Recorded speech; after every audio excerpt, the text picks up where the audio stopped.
नमस्कार. सेवा सामाजिक विकास संस्था या आपल्या यूट्यूब चॅनलवरती मी सगळ्यांचे मनापासून स्वागत करते. आज आपण मायक्रोसॉफ्ट ऑफिस वर्ड याचा 7th पार्ट बघणार आहोत.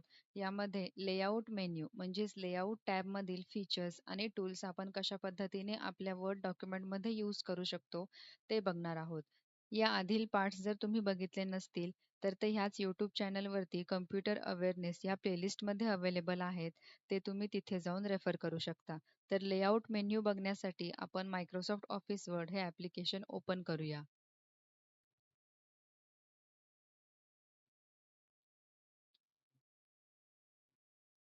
हे इथे वर्डमधील डॉक्युमेंट ओपन झालेलं आहे. डिझाइन मेन्यूच्या बाजूला तुम्हाला लेआउट मेन्यू दिसेल. यामध्ये 3 ग्रुप्स आहेत. Page setup, paragraph and arrange. या तिन्ही ग्रुप्सचा वापर करून तुम्ही तुमच्या पेजची सेटिंग करू शकता. पॅराग्राफची सेटिंग करू शकता. त्यासोबतच शेप किंवा इमेज तुम्ही तुमच्या वर्ड डॉक्युमेंटमध्ये अरेंजसुद्धा करू शकता. तर पहिल्यांदा आपण पेज सेटअपपासून सुरुवात करूया. त्यामध्ये फर्स्ट ऑप्शन दिलेला आहे मार्जिन. आता पेजच्या चारी बाजूला जी तुम्हाला स्पेस दिसत आहे त्याला मार्जिन असे म्हणतात. या मार्जिनची सेटिंग करण्यासाठी मार्जिन्स या ऑप्शनवरती क्लिक करून तुम्ही वेगवेगळ्या पद्धतीचे मार्जिन्सचे फॉर्मॅट अप्लाय करू शकता. नॅरो यूज करू शकता, नॉर्मल यूज करू शकता किंवा वाईड अशा पद्धतीचे वेगवेगळे तुम्हाला फॉर्मॅट्स दिलेले आहेत. ते तुम्ही वापरू शकता. नेक्स्ट ऑप्शन आहे ओरिएंटेशन. ओरिएंटेशनमध्ये 2 पार्ट्स आहेत, पोर्ट्रेट आणि लँडस्केप. तुमचं आत्ता जे पेज आहे ते पोर्ट्रेटमध्ये आहे. जर तुम्हाला नोटीस टाईप करायची असेल, तर त्यासाठी लँडस्केप या ऑप्शनवरती क्लिक केल्यावर अशा पद्धतीने हॉरिझॉन्टल पेज तुमच्या डॉक्युमेंटमध्ये ॲप्लाय झालेलं दिसेल. त्यानंतर नेक्स्ट ऑप्शन तुम्हाला दिलेला आहे साईज. तुम्ही तुमच्या डॉक्युमेंटची साईजसुद्धा चेंज करू शकता. जर तुम्ही लेटर टाइप करत असाल किंवा तुम्हाला A4 साईजच्या पेपरवरती प्रिंट काढायची असेल, तर त्यासाठी तुम्ही अशा पद्धतीने वेगवेगळे साईज दिलेले आहेत. इथून तुम्ही तुमच्या पेजला ॲप्लाय करू शकता. नेक्स्ट ऑप्शन आहे कॉलमचा. जसे न्यूजपेपरमध्ये 2 कॉलम्स केलेले असतात, तशा पद्धतीने आपण इथे यूज करू शकतो. त्यासाठी पहिल्यांदा टेक्स्टला तुम्हाला सिलेक्ट करायचे आहे. कॉलम्सवरती क्लिक करून जेवढे कॉलम्स तुम्हाला अप्लाय करायचे आहेत त्यावरती क्लिक करून अशा पद्धतीने ते अप्लाय झालेले दिसतील. पेज सेटअपमध्ये नेक्स्ट ऑप्शन दिलेला आहे ब्रेक्सचा. ब्रेक्समध्ये फर्स्ट ऑप्शन आहे पेज.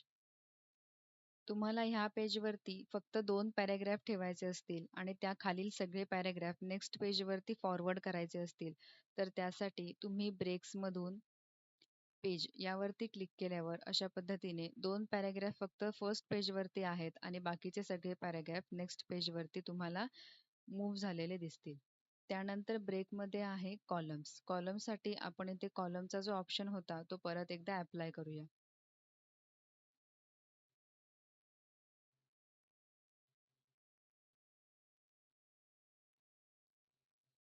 इथे फर्स्ट कॉलममध्ये पहिला पॅराग्राफ हा एकच तुम्हाला ठेवायचा आहे आणि त्याखालील सगळे पॅराग्राफ तुम्हाला नेक्स्ट कॉलममध्ये शिफ्ट करायचे असतील, तर त्यासाठी तुम्ही ब्रेक्समधून कॉलम हा ऑप्शन यूज करू शकता.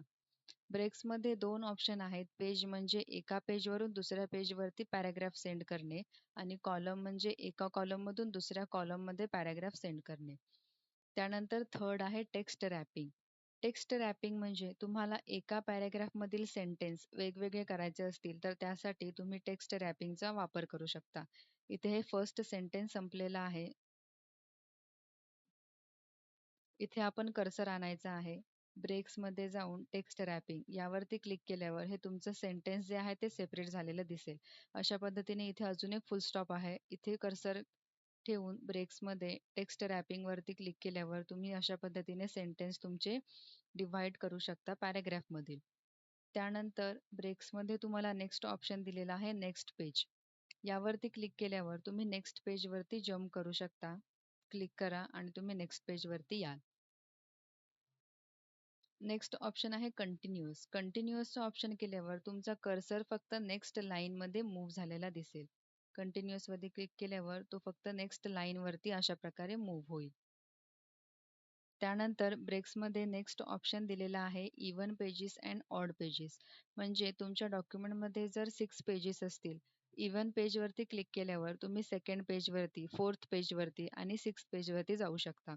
ऑड पेजवरती क्लिक केल्यावर 1, 3 आणि 5 म्हणजे सम आणि विषम अशा पेजेसवरती तुम्ही डिरेक्टली जम्प करू शकता. ब्रेक्स नंतर नेक्स्ट ऑप्शन आहे लाईन नंबर्स. तुम्हाला तुमच्या लाईन्सला नंबर द्यायचा असेल तर त्यासाठी लाईन नंबर्सवरती कंटिन्युअसवर क्लिक केल्यावर अशा पद्धतीने प्रत्येक लाईनला नंबर अप्लाय झालेला दिसेल. जर पेज टू पेज तुम्हाला नंबरिंग परत एकदा स्टार्ट करायची असेल तर त्यासाठी तुम्हाला इथे रिस्टार्ट ईच पेज असं ऑप्शन दिलेलं आहे. त्याच्यावरती क्लिक करून नेक्स्ट पेज पासून फर्स्ट नंबर पासून ते परत एकदा अप्लाय झालेले दिसतील.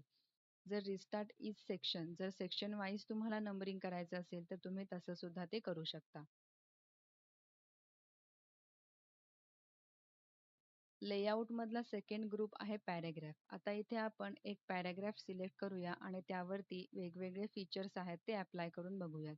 इथे फर्स्ट आहे इंडेंट. तुम्ही तुमचा इंडेंट लेफ्ट साईडला किंवा राईट साईडला शिफ्ट करू शकता पॅराग्राफचा. जर तुम्हाला दोन पॅराग्राफ मधील स्पेसिंग बदलायची असेल तर त्यासाठी अशा पद्धतीने तुम्ही त्याची स्पेसिंग वाढवू शकता किंवा ती कमी सुद्धा करू शकता. लेआउटमध्ये लास्ट ग्रुप दिलेला आहे तुम्हाला अरेंज.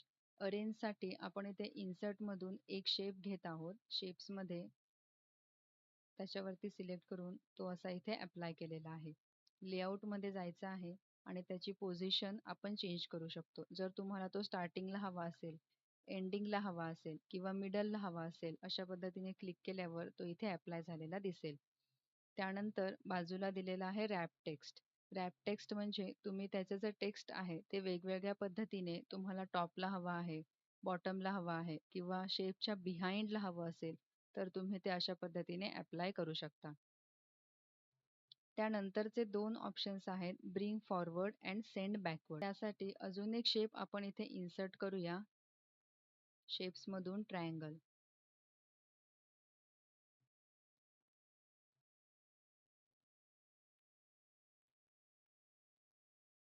आता हा ट्रायंगल जो आहे तो रेक्टँगलच्या समोर तुम्हाला दिसत आहे. त्याला जर तुम्हाला बॅकवर्डला सेंड करायचं असेल तर इथून तुम्ही सेंड टू बॅक अशा पद्धतीने बॅकवर्डला पाठवू शकता. तसंच परत एकदा तुम्हाला फ्रंटला घ्यायचं असेल तर तुम्ही फ्रंटला सुद्धा घेऊ शकता. जर तुम्हाला टेक्स्टच्या मागे टाकायचा असेल तर अशा पद्धतीने तो टेक्स्टच्या मागे सुद्धा तुम्ही अप्लाय करू शकता. त्यानंतर सिलेक्शन पेन हा ऑप्शन तुम्हाला दिलेला आहे.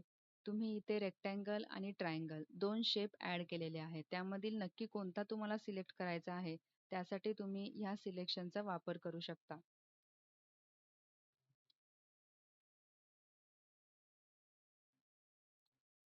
त्यानंतर अलाइन. अलाइन मधून तुम्ही वेगवेगळ्या पद्धतीची शेपला अलाइन देऊ शकता.